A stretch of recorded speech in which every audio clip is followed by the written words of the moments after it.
জান্নাতুল বাকির মধ্যে 10,000 সাহাবী শুয়ে আছেন, কোনো বাক্তি নাই, কোনো ফাঁকা নাই। সুবহানাল্লাহ।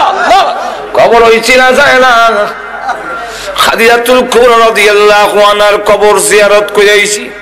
আল্লাহ, দেখলাম তো এখানে কোনো উরুসও নাই, কোনো বাক্তিও নাই।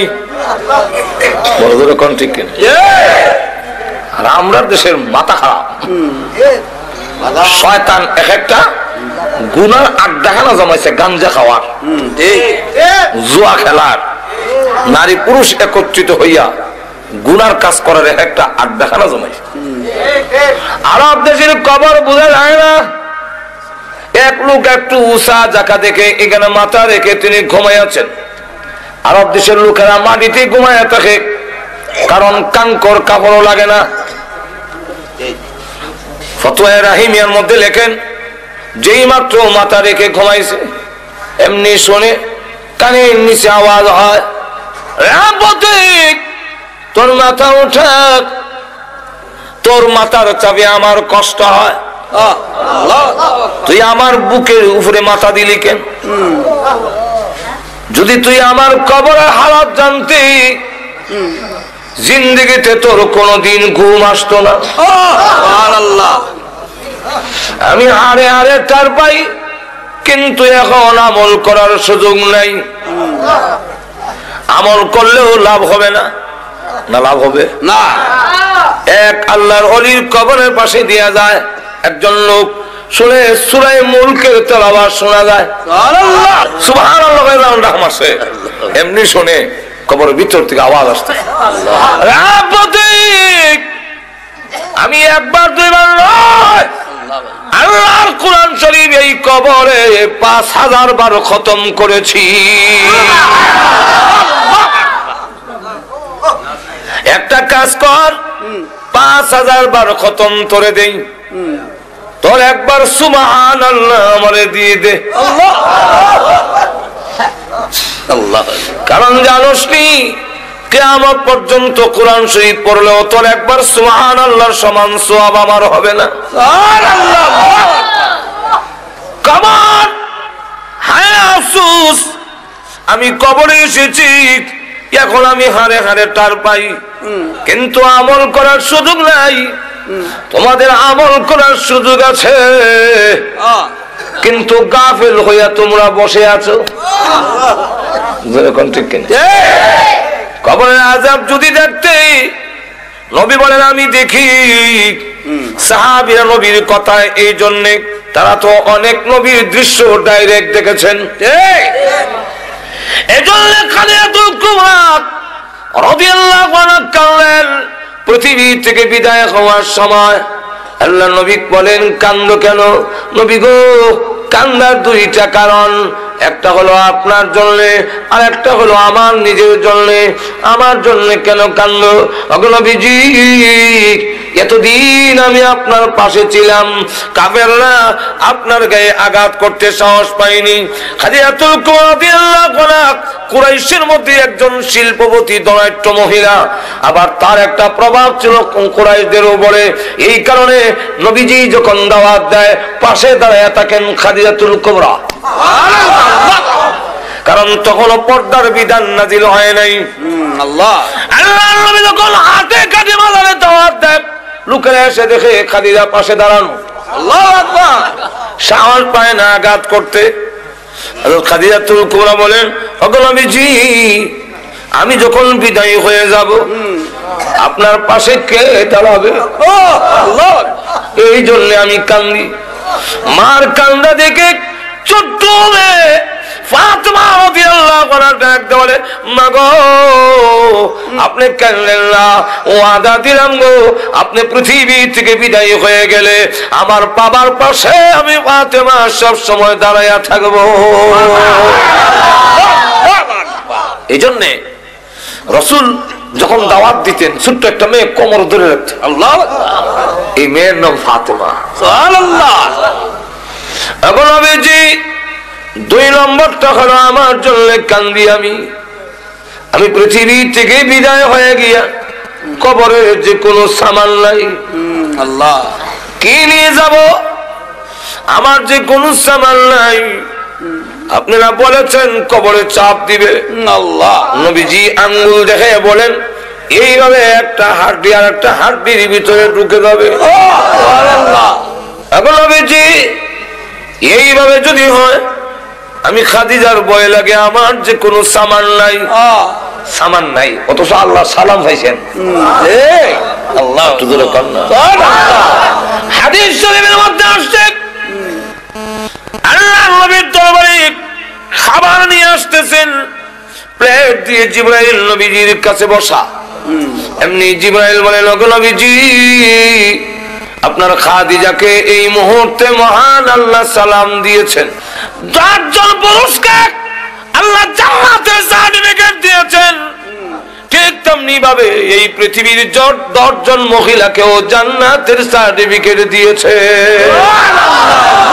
ইসলাম নারীকে যে ইজ্জত দিয়েছে, পৃথিবীর কোন ইসলাম, পৃথিবীর কোন তন্ত্রমন্ত্র মহিলার এই ইজ্জত দিতে পারবে না। সুতরাং মহিলাদের ইজ্জত দেওয়ার জন্য আল্লাহ পর্দার বিধান দিয়েছেন, নারীর অবরোধের জন্য নয়। যারা কিনা আল্লাহর চাইতে নারীর পক্ষে বেশি দরদ দেখায়, এদের মতলব ভালো না, এদের পুরুষের গাঁটটি নারীর মাথায় চাপা দেওয়ার ষড়যন্ত্র করছে। বাংলাদেশিরা এখানে মুসলিম জনগোষ্ঠী, এখানে মুসলমানের উপর ভিত্তি করে আইন তৈরি হবে, এবং এই কথাটা সব দলই বুঝে। আওয়ামী লীগ নির্বাচন ইশতেহারে লিখেছে কোরআন সুন্নাহ বিরোধী কোন আইন পাস করা হবে না। বিএনপিও ফারুক আন্না ফারুক লেখে ইসলামী মূল্যবোধ, কারণ বুঝে যে এটা না করলে এই দেশও চলবে না। জাতীয়বাদীও ইসলাম রাষ্ট্রীয় কথা বলে খারাপ হয়, বুঝে এই দেশের মানুষ মুসলমান। এই দেশের জমিনের নিচে লক্ষ লক্ষ আল্লাহর ওলিরা শুয়ে আছেন, এই দেশের জমিনের উপরে লক্ষ লক্ষ আল্লাহর ওলিরা বিচরণ করেন, যে দেশের জমিনে লক্ষ লক্ষ মসজিদ প্রতিষ্ঠিত, যে দেশের জমিনের উপরে হাজারো হাজার মাদ্রাসা প্রতিষ্ঠিত, যে দেশের আল্লাহু আকবারের ধ্বনির মাধ্যমে পশু পাখিরা পর্যন্ত ঘুম ভাঙে, এদেশের কৃষক শ্রমিক মাঝি মাল্লারা আল্লাহু আকবারের ধ্বনি শুনে ঘর থেকে বের হয়, এবং যে দেশের মানুষেরা আল্লাহু আকবার শুনতে শুনতে সব কাজ করে, যে দেশের সূর্য ডোবে আল্লাহু আকবারের মাধ্যমে, যে দেশের সূর্য ওঠে আল্লাহু আকবারের মাধ্যমে, সেই দেশে ডাইরেক্ট কোরআন সুন্নাহ বিরোধী কোন আইন কোন রায় এদেশের জনগোষ্ঠী মেনে নিবে না। আমার আইন একটা কয়ে ফেললো বা কয়ে ফেললো, আল্লাহ গজব ছেড়ে দিছে। গজবের নাম ইফটিজিং। আমি দেশ আইতে না আইতে দেখি, এটা বুঝি না, ব্যাপারও দেখি ইফটিজিং, ইফটিজার কানো ধরে বটনি লইছে। ইফটিজিং কিটা, এটা মুখে দয়া অন্তত 20 বার আমি মস্ক করছি। ইফটিজিং ইফটিজিং নাইলে মনে নতুন শব্দ তো না বলে, এরপরে শব্দটার অর্থ বুঝতেও বড় কষ্ট হয়েছে। ইফটিজিং এটা কিটা, এটার বাংলাটা হলো নারীদেরকে উত্তক্ত করা। আল্লাহ গজব ছেড়ে দিছে। তোমরা না বলছিলে জরুরি না, তখন সামলাও, এমন কয় বটনি লও, 6 মাসের জেল 4 মাসের জেল। বটনি লয় ঠিকই, কিন্তু আবার ঠিকই করে, কারণ এইভাবে আইন দিয়ে 6 মাস না 6 বছরের জেল দিয়েও ইফটিজিং থেকে নারীদেরকে রক্ষা করা যাবে না। বিলাই নাকের আগায় সুটকি লটকাইয়া যদি আইন দেওয়া হয়, এই বিড়াল সুটকি যদি খাস তাহলে 50টা বেদ। বিলাই কইব ইজাতের আইন আমার ঠেঙ্গো মানে, বরং যে এই আইন দিছে হেরে 50টা দাও। কেন, সেও তো তার সি রাখে, আমার নাকের আগায় সুটকি লটকায় গন্ধ লাগে, আর আমি সুটকি খেতাম না। ফাইলার মধ্যে রেখা ফাইলার ভিতরে, এরপরে ডাকনা দিয়া যদি কয় এই বিড়াল ডাকনা ফালাইয়া খেলে 50টা বেদ, তাহলে এটা মানা যায়। ঠিক তেমনি ভাবে তরুণী এবং যুবতীরা স্নো পাউডার আলতা আল খাতরা লাগাইয়া, উষা জুতা বিন্দা, টাইট পোশাক পরে, চুলের মধ্যে শ্যাম্পু দিয়া এবং লাগাইয়া যুবকদের এবং তরুণদের নাকের ডগার সামনে দিয়ে আইব আর যাইব। আর আপনারা বলবেন ইফটিজিং করো না, এদেশের যুবকরা ঠেঙ্গো এই জাতের আইন মানবে না। যদি এই দেশের যুবকদেরকে আইন মানাইতে হয়, ইফতেজিং থেকে যদি নারীদেরকে রক্ষা করতে হয়, তাহলে একটি মাত্র পথ, সেটা হলো হেজাব পর্দার বিধান কায়েম করতে হবে। কিছু কিছু জিনিস আছে মজ্জাগত, জন্মগত। যেমন আপনি ঘুমোতে যদি কপাল না খা যায়, আত্রে কখন লাগে বলে আমার লাখ টাকা দিয়ে দেয়, দেখবেন অটোমেটিক না খা যায়। আমার মুখের মধ্যে তেঁতুল দিয়া যদি আপনাদের সামনে জিহ্বা নাড়ায়, আপনাদের জিহ্বার মধ্যে অটোমেটিক পানি নিয়ত করা লাগবে না। ঠিক কিনা? এই যে যদি হয় আল্লাহু আকবার, অটোমেটিক আপনার জিহ্বার মধ্যে পানি উঠবে। পীর হোক, আউলিয়া হোক, ঠিক না? এমপি হোক, মন্ত্রী হোক, সবার জিহ্বার মধ্যে পানি উঠবে কি উঠবে না? যদি কেউ কয় আমার উঠে না, এটার দুইটা অর্থ। একটা অর্থ হইলো হে লম্পট, উঠে স্বীকার করে না, আর একটা হইলো যে জিহ্বার দোষ। তেমনি হবে নারী দেখলে পুরুষের হাত যাবেই, এটা জন্মগত। আদম আলাইহিস সালামের বুকের বাঁকা হাড়টির থেকে হাওয়া আলাইহিস সালামকে যখন সৃষ্টি করলেন, উনি ঘুমাচ্ছিলেন, ঘুম থেকে উঠতে দেখে একজন মহিলার কাছে বসা, তখন দেখা যায় হাত অটোমেটিক যায়। দেখতো আল্লাহ বলে হাত সামলাও, হাত সামলাও, বিয়া করাই দিয়ে। শেষে আল্লাহ নিজে খুতবা পড়ে মোহর দেওয়ার মাধ্যমে আল্লাহ নিজে দুজনের মধ্যে বিয়ে করাই দিল। তাহলে বোঝা গেল আদম আলাইহিস সালামের যদি যায়, আদম সন্তানেরও যাবে। কি বলেন ঠিক না? সুতরাং এই নারীদেরকে যদি পুরুষের দরার থেকে রক্ষা করতে হয়, তাহলে পর্দা লাগবে, হেজাব লাগবে, পারিশন লাগবে। আল্লাহ রক্ষা করা যাবে না। অপরদিকে যারা পর্দার বিধান উঠাই দিতে চায়, এদের উদ্দেশ্য হইল আমাদের সমাজ থেকে বিয়ার প্রথাটা উঠে নিত। তখন আর বিয়া থাকতো না, খালি খালি ফ্রেন্ডশিপ থাকবো। ফ্রেন্ডশিপ, গার্লফ্রেন্ড, বয়ফ্রেন্ড, আঙ্গুল ধরে ধরে আড়া আর কিছু। ইউরোপ বানাইতে চায়।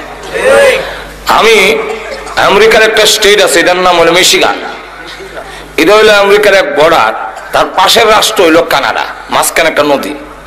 তো নদীর পরে হাঁটতে গেলাম আমরা কয়েকজন। তো আমরা তো আটটাছে তসবিহ করতেছি, সুবহানাল্লাহ, সুবহানাল্লাহ, ডাইনি মামা চাই না, চাই তুই হোক। ইয়ার পর দু তিনজন ওই ব্রেঞ্চের মধ্যে বসা, আমাদের কাছে দৌড় দেখে আছে, গায়ে তোমরা যে এইভাবে একা একা ঘুরতেছো, তোমাদের কি গার্লফ্রেন্ড নাই? গার্লফ্রেন্ড আমরা বুঝেনি। হ্যাঁ, মহিলা মহিলা বন্ধু নাই। তখন আমরা তারা বুঝাইতে চেষ্টা করলাম যে ইসলামে এইভাবে বিবাহের আগে যুবতীদের হাত ধরে আঠা, এটা ইসলামে অ্যালাউড না, এটা ইসলাম গ্রহণ করে না। তো আমাদের সমাজেও যারা চায় এরকম করতে, তখন আর বিয়া থাকবে কই? থাকতে না, থাকবে না। এক কলেজের দেওয়ালের মধ্যে লেখা, হে কুমার, তুমি বিয়াতে রাজি হও না কেন? বিয়াতে রাজি হও না কেন? কোন বাট ফরা জানে নিচে আরেক লাইন লিখে দেয়া গেছে, সস্তায় যেখানে দুধ পাওয়া যায় গায়ে ফালে কে। অর্থ বুঝছেন না? সস্তায় যদি দুধ পাওয়া যায়, গায়ের গোবর ভালাও, গায়ে ভালো ঘাস খাওয়াও, এই বুঝা কান্দ কোন নেওয়ার দরকার আছে?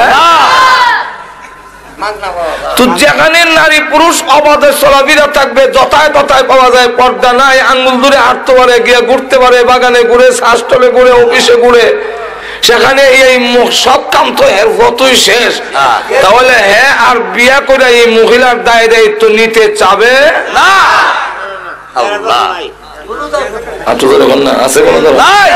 থাকবে না, বিয়ার প্রয়োজন নাই। লক্ষ্য করে দেখেন আমাদের সমাজ হতে এরকম কিছু হয়েছে এখন, ঠিক না? কলা সুলাইয়া বেচলে কাস্টমার বাড়বো। একবারে সোলপুর বাজারে কলা সুলাই এলে কাস্টমার বাড়বে। এখন সুলাই যখন বসে আর কিছুক্ষণ পরে দেখে যে যখন রস পড়তেছে, রসের গন্ধ হয়ে যাওয়ার মাছে জমছে, তাও ভালো মাছি না, পেশাবখানা যে বয় কালা কালা মাছি বান বান করতেছে, কথা বুঝছেন? এখন কাস্টমার যারা আগে কলা নিত সবই দেখে হয় মাফ চাই 1000 বার কলা লাগতো। সন্ধ্যা পর্যন্ত বেটা বসে রইল, কেউ কলা নেয় না। এখন কি করবে? যেখানে ভালাইতে যায় সকলে ফসা কলা কেন হয় না, এখন কি করবে? শেষে মাথাত কলা লইয়া গান গায়। কইতাম নি কি গায়? ও ভাই কে আছো কলার খরিদ্দার, কলার পিছনে আছে 1 টাকা কইরা পুরস্কার। আল্লাহ আকবার। 1 টাকা কইরা পুরস্কার।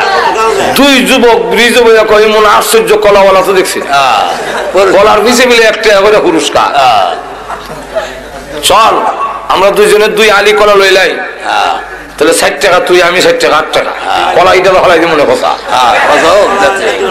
এখন এরা গিয়া 2 আলি কলা লইছে, দেখি কলার আকর্ষণে না টাকার লোভে? কলার দাম আছে না, কলা তুই এটা হলাই দিব। ঠিক তেমনি হবে আমরাও মাথাত কুবুত দিয়েছে, মনে করলাম চুলাইয়া ব্যাপারটা দিলে মনে হয় কাস্টমার বাড়বো। এখন অবস্থা এরকম হয়েছে, মেয়ের বাবা গান গায়, সবাই কে আছো আমার মেয়ের খরিদ্দার, মেয়ের পিছনে আছে হোন্ডা পুরস্কার। সবাই কে আছো আমার মেয়ের খরিদ্দার, মেয়ের পিছনে আছে ফ্রিজ পুরস্কার। যুবকরা কয় বিয়া করার তো ইচ্ছা আসিল না, এই বুঝা নিতাম আসলাম না। মোটর সাইকেল যেমন একটা চার একটা করে লাই। তাহলে এবার বলেন হে কি মেয়ে লোকের আকর্ষণে বিয়ে করছে না হুন্ডার লোভে? হুন্ডা এর কাছে হুন্ডার দাম আছে, বউর দাম নাই। যেরকম ঠিক বলতেছিলাম, পুরুষদেরকে আল্লাহ যেমন 10 জন পুরুষকে জান্নাতের সার্টিফিকেট দিয়েছেন, ঠিক তেমনি ভাবে 10 জন মহিলাকে দুনিয়াতে জান্নাতের সার্টিফিকেট দিয়েছেন।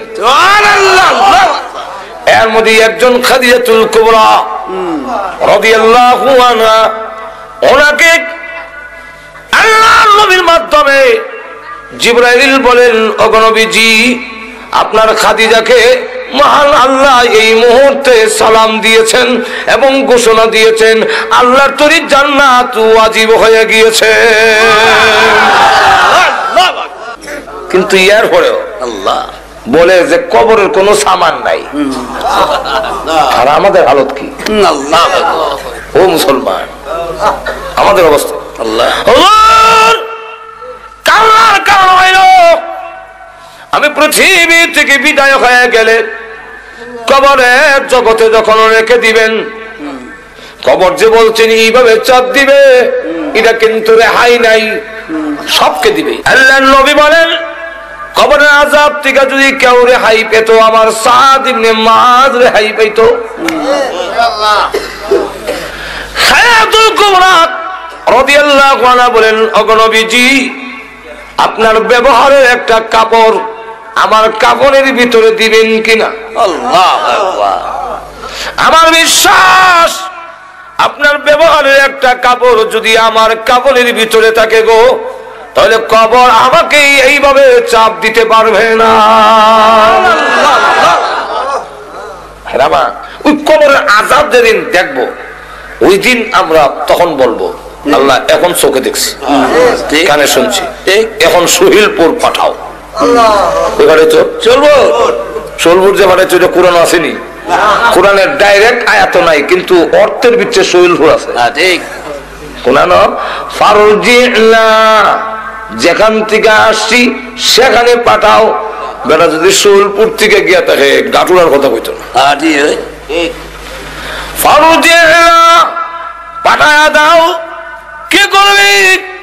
নামাল সালিহা, নেক আমল করব। এখন করবি কেন, আগে করলে না? আগে মনে করছিলাম সত্য হতে পারে, মিথ্যা হতে পারে, মোল্লারা এরম বলবেই, এখন তো দেখে লইছি।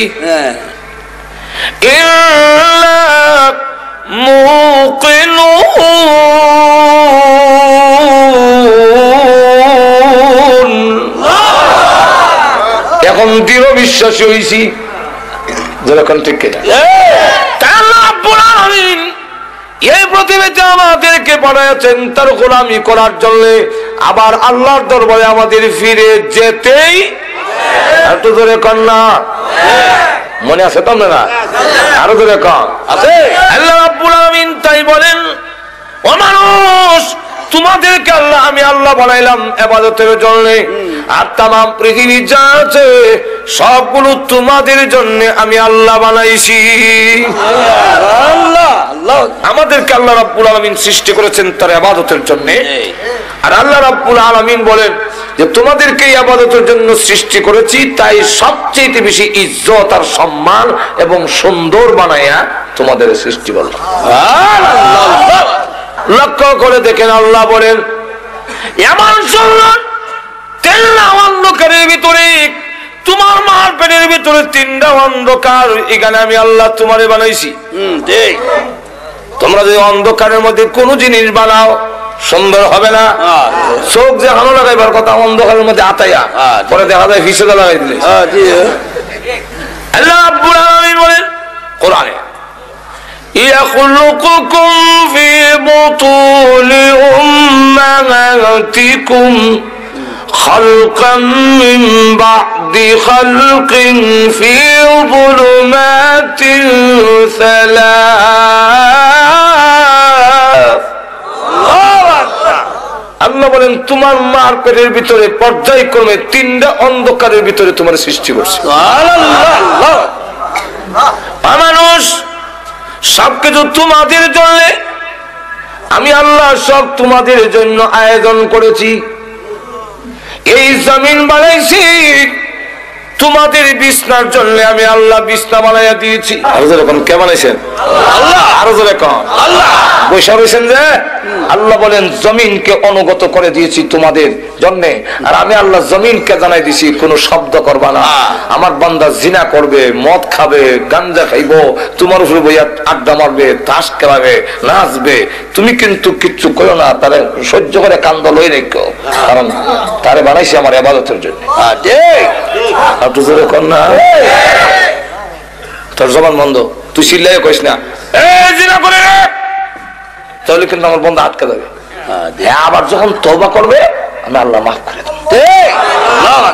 আল্লাহ কোরআনে বলছে ওয়াল্লাযী জাআলা লাকুমুল আরদা যালুলা ফামশু ফি মানাকিবিহা। আল্লাহ রাব্বুল আলামিন বলেন এই জমিনকে আমি আল্লাহ তোমাদের অনুগত বানাইয়া দিয়েছি, তার কাদের উপর দিয়ে তুমি চলাফেরা করো, কোনো কথা বলে না। তুমি যতই অন্যায় করো কোনো কায়না কুদাল দিয়ে কুইয়া লাঙ্গল দিয়ে উল্লায়া হাল্লায়া কোনো কথা বলে না। দুনিয়ার মানুষ তোমার যখন মেয়াদ চলে যাবে ইবাদত করলে না, আমি আল্লাহর গোলামি করলে না, ওই দিন আমি আল্লাহ জবান খুলে দিব জমিনে, তোমার জীবনের সব গুনাহগুলো জমিন তখন হেডলাইনে বলতে থাকবে। কোরআন শরীফ আছে, বলবো ইযা যুলজিলাতিল আরদু জিলজালাহা ওয়া আখরাজাতিল আরদু আথকালাহা ওয়া ক্বালাল ইনসানু মা লাহা يومئذ تحدث أخبارها بأن ربك أوحى لها। জমিন হয়ে গেছে, মুহাদ্দিস বর্ণনা দেয় কি এর বর্ণনা? আখবারাহা, আখবার খবরের বহু বচন, খবর রে বাংলা হয় সংবাদ, ইংরেজিতে হয় নিউজ, আর আরবিতে হয় খবর। কি হয়? খবর। তখন হেডলাইনে আল্লাহ সুদ খাইছে, ঘুষ খাইছে, মদ খাইছে, জিনা করছে আমার উপরে। আল্লাহ জমি তুমি যদি বলো তো আমি বাঁচবো কেমন? আল্লাহ ওয়াকালাল ইনসানু মা লাহা, জমিন তোর কি হলো? এমনি এই কথা কেন কস? আল্লাহ ডাকতে বলেন নবী গো বিআন্না রাব্বাকা ওয়া লাহা, জমিন কেন কথা বলবে জানেননি? আপনার রব হুকুম দিয়েছেন, আপনার রব হুকুম দিয়েছে, এই জন্য মানুষ যত গুনাহ করেছে জমিন সব এক একটা করে বর্ণনা দিবে। আর এখন জমিন নড়ে না। আল্লাহ বলে এত উপরে আকাশ কোন ফিলার দিলাম না, এই আকাশ কে স্থাপন করছে? আল্লাহ। আর জোরে কোন আল্লাহ। কার জন্য? আমরা কোনদিন ভাঙ্গে পড়ে না, টুকরা না, সলডা না। আল্লাহ কোরআনে বলছে কেন হবে না? وَجَعَلْنَا السَّمَاءَ سَقْفًا مَحْفُوظًا আল্লাহ বলেন আসমানকে আমি আল্লাহ নিরাপদ ছাদ বানাই দিছি, মাহফুজান নিরাপদ, কোনদিন পড়বে না। আল্লাহ পৃথিবীর মানুষ আমি আল্লাহ তোমাদের জন্য পানি নিয়ন্ত্রণ করে দিয়েছি, পানির সাপ্লাই দিয়েছি। বাংলারে তোমরা তো আসল জিনিস দেখো না, প্রত্যেকটা ডিস্ট্রিক্টের জন্য নদী দিয়েছি। সিলেটের গিয়ে দেখবেন সুরমা, আর একটু আগে দেখবেন কুশিয়ারা, আবার মৌলভীবাজারের জন্য ডায়মন্ড অমুক, আবার একটু হবিগঞ্জের জন্য এসা খুয়াই, ব্রাহ্মণবাড়ার জন্য তিতাস, কুমিল্লার জন্য গোমতি, ময়মনসিংহের দিকে যান তাহলে ব্রহ্মপুত্র। আল্লাহ রাব্বুল আলামিন বলেন তামাম পৃথিবীর 48 মহাসাগরকে আমি আল্লাহ সংযোগ করে দিয়ে তামাম পৃথিবীতে তোমরা আমার গোলামি করবে। তাই আমি আল্লাহ তামাম পৃথিবীর পানির যাতে অসুবিধা না হয় প্রত্যেকের এলাকায় এলাকায় পানির সাপ্লাই পৌঁছাইয়া দিয়েছি। দুবার থেকে বিমান ওঠে, কোন জায়গায় বিমান আছে? টেলিভিশন একটা আছে, বিমানটা কই আছে কই যায় দেখা যায়, কোন জায়গায় গেছে দেখায় বিমানে। আটলান্টিক মহাসাগর 14 ঘন্টা বিমান চলে, তথাপি ওই সাগর পাড়ি দিতে পারে না। আটলান্টিক মহাসাগর সবগুলার সাথে যোগাযোগ রেখে পানি পৌঁছাইয়া দিলাম খালে বিলে। তোর ক্ষেত দিবে, তোমার কাজে লাগাবে, ফসল করবে, আমি আল্লাহর গোলামি করবে। বাংলারে আমি আল্লাহ পানির সাপ্লাই দিয়েছি।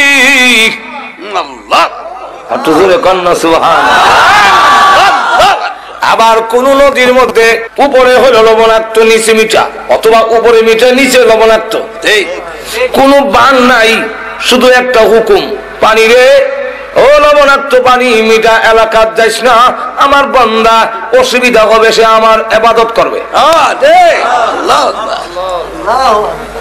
এখন দে ওয়াজালা বাইনাল বাহরাইনি হাজিজা, মাঝখানে একটা পার্টিশন, শুধু অর্ডার। আমি নিজে নেমে দুই ফানির এক কানা করার লেগে চেষ্টা করি, আল্লাহু আকবার, আল্লাহু আকবার, ধাক্কা দেই ইজিকে যায়, আবার জায়গাতে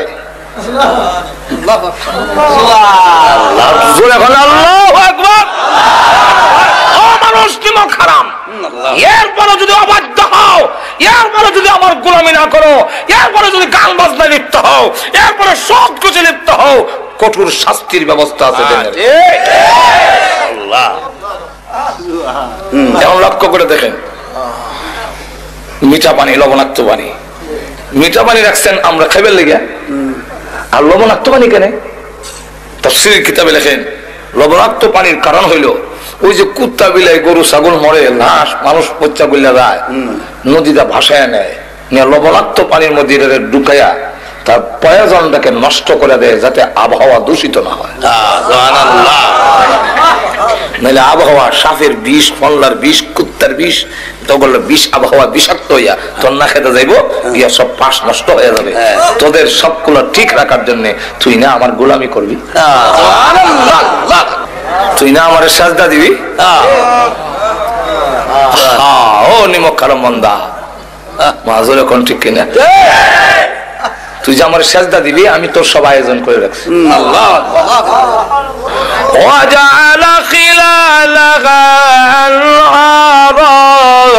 وجعل بين البحرين حاجزا أإله مع الله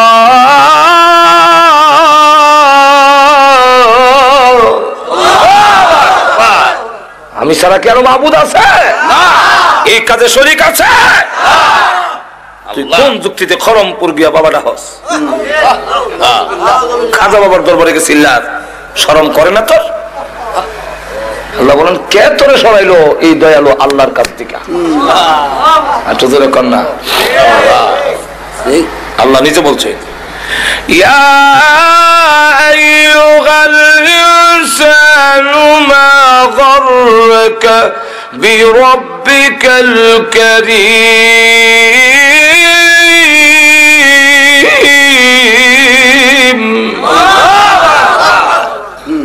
ও দুনিয়ার মানুষ, তোকে কোন জিনিসে, কোন বস্তু দাতা রবের কাছ থেকে তোরে সরাইলো? যিনি দাতা, দানশীল আল্লাহ। এত দান করলেন যিনি, তার কাছ থেকে তোরে কে নিল? বান্দারি। নজরে কোন ঠিক বাবা, বান্দারি লাইন ছাড়া চলে না রেলগাড়ি। তুমি কেন বলো বাবা তোমার দরবারে কেউ ফিরে না খালি হাতে? তোর তোমার দরকার ছিল আল্লাহ তোমার দরবারে কেউ ফিরে না খালি হাতে। এই আয়াতের ব্যাখ্যায় লেখেন ইয়াহইয়া ইবনে মাআজ রাহমাতুল্লাহ আলাইহি এত বড় বক্তা ছিলেন যে ওনার ওয়াজে প্রতিদিনই 10, 20, 30, 40 জন পর্যন্ত মানুষ কলজা বেঁচে মারা যেত।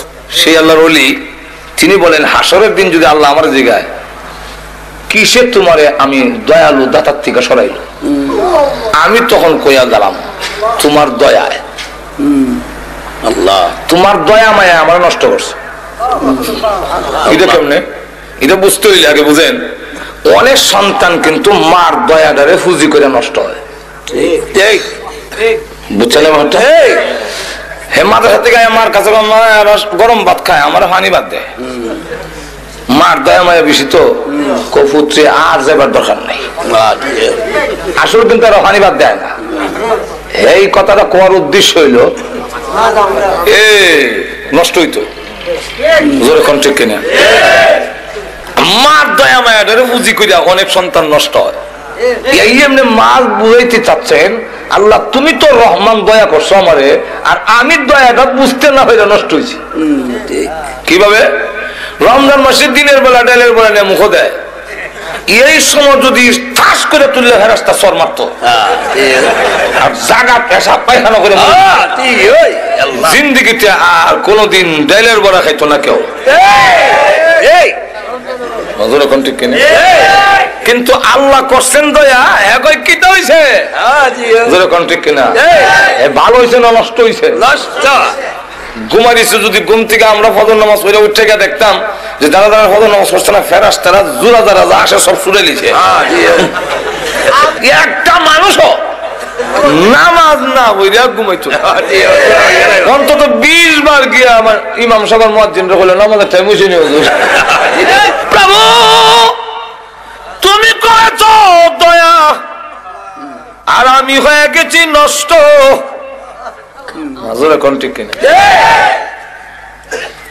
মা যখন ছোট সময় দুষ্টামি করতাম তো আব্বার কাছে বিচার গেলে আব্বা কইতো হয়তো হে থাকবে আর না আমি থাকবো। আমিও বাড়ি চাই না, খালি চক্কর দেই। আল্লাহর কি মর্জি, এক গোরের সাইডে আমি আইতাছি, আব্বা যে এই সাইডে দিতেছে এটা তো আমার জানা না। দুর্গনকে মুখামুখি এমনি হয়ে না আব্বা কত দৌড় দিস না, ঠ্যাং ভাঙিলাম। আমিও দেখলাম দৌড় দিয়া তখন সব মেনু চলি গজব থেকে বাজবার লেগে কামায় না। আব্বা দৌড়ে বাড়িতে নেছে নিয়ে একটা লাঠি রয়েছে, লাঠি এখন উপর দিকে উঠেছে, এখন আমার শুরু হইব আজাব না দিল। এমনি সিলি মারতাম, মা মার দয়া মায়েরা বেশি না কম? মা এমনি দৌড় দিক সন্তান আর লাঠির মাঝখানে ডুইকা যায়। তখন বলে মায়ের লাগো আর দুষ্টামি করবে না। মা খুব ভালো করে জানে আমি মায়ের খাই ও দুষ্টামি ছাড়তাম না। মা দয়া মায়া যেমন বড় হয়ে দাঁড়ায় আল্লাহ বলেন আমি রহমান। তুই যখন নামাজ পড়স না, তুমি যখন রোজা রাখো না, সুদ খাও, ঘুষ খাও, জিনার মধ্যে লিপ্ত হও, আমার গজব যায় তোকে তোমার জলে। আমি আল্লাহ দয়ালু, আমি দেখে আমার বান্দা মরে যাবে, ধ্বংস হয়ে যাবে। এমনি আমার দয়া মায়াকে ডাক দিয়ে বলি ইন্না রাহমাতি সাবাকাত গজবি, গজবের আগে আগে দৌড়তে আমার বান্দার গজবের মাঝখানে ঢুইকা গিয়া বলবে গজব রে পড়িস না, এবার রমজানও ডাইলের বড়া খাইছে, সামনের রমজানে আর খাইতো না। আমি আল্লাহ করি তোর দয়া, আর তুই গেছিস নষ্ট হইয়া। যখন ঠিক কিনা এদিকে মাহাজ কর। আল্লাহ যদি জিজ্ঞাসা করেন তা আমি কমু তোমার দয়া মায়া না করতা তত নষ্ট হইতাম। আল্লাহ আমি যেমন আগে দয়া করছি, মরার পরও দয়া চাইয়া বাঁচতে পারবি না। যখন ঠিক কিনা রাস্তাটা তোর ধরে লইব, কারণ সিস্টেম যেভাবে দেয়া রাখছি তুই ধরা পড়বে। সিস্টেমে ধরা হয়ে গেছে, কইতাম নেই এক ঘটনা। কারণ সিস্টেম তৈল যার ওজন নেকের ওজন বেশি হইব জান্নাতি, আর যার গুনাহ বেশি হইব ثقلت موازينه فهو في عيشة راضية وأما من خفت موازينه فأمه هاوية একটা বান্ধে লেছি মানুষে বলে সিস্টেমে তো বান্ধে লেছে আল্লাহ অপরাধী। দেখেন আল্লাহর দয়া কেমন হয়।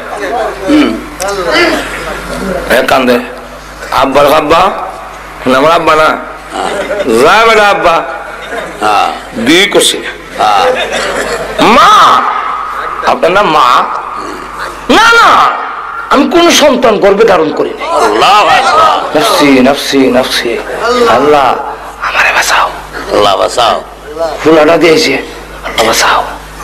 হেদুর আবার ধরে লাই কোন ও হকের লেগে